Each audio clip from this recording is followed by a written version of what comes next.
Selangor fruit வேலி இவ்வாண்டு 1,50,000 பார்வையாளர்களை ஈர்க்கும் நோக்கில் கிளம்பிங், முகாமிட்டு தங்குதல், வெண்ணிலா கெஃபே மற்றும் அரிய வகை பழந்தோட்டம் ஆகிய 3 புதிய ஈர்ப்புகளை அறிமுகப்படுத்தவுள்ளது. 2027 ஆண்டு மத்தியில் செயல்பட தொடங்கும் கிளம்பிங் வசதி பார்வையாளர்களை கவரும் முக்கிய ஈர்ப்புகளில் ஒன்றாக இருக்கும் என ஸ்லாங்கூர் விவசாய மேம்பாட்டு கழகத்தின் குழும தலைமை செயல்முறை அதிகாரி டத்தோ வீரா டாக்டர் முகமது கைரில் முகமது ரசி தெரிவித்தார். தற்போது அந்த புதிய ஈர்ப்பு இன்னும் திட்டமிடலுக்கான அனுமதியை பெறும் கட்டத்தில் இருப்பதால் 2027 மத்தியில் அது செயல்படும் என எதிர்பார்ப்பதாக அவர் கூறினார்.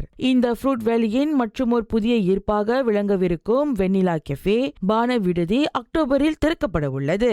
இது தவிர பிலிம்பிங் பூலோ, புருவாஸ், கண்டீஸ் பூரோங், ஜந்தி ஜந்தி, மந்திக, பத்தாய், முந்திரி மற்றும் தம்போய் போன்ற பல்வேறு வகையான உள்ளூர் அரிய பல வகைகளை சேகரிப்பதற்காக அரிய வகை பழத்தோட்டம் ஒன்று உருவாக்கப்பட உள்ளது என்று முகமது கைரில் கூறினார். ஊடகவியலாளர்கள், கண்டென்ட் கிரியேட்டர்ஸ் எனப்படும் சமூக உள்ளடக்கங்களை தயாரிப்பவர்கள் ஆகியோருடன் இணைந்து ஸ்லாங்கூரின் இந்த பழ தோட்டத்தை சுற்றி பார்க்கும் திட்டத்திற்கு பிறகு செய்தியாளர் கூட்டத்தில் முகமது கைரில் இந்த விவரங்களை தெரிவித்தார்.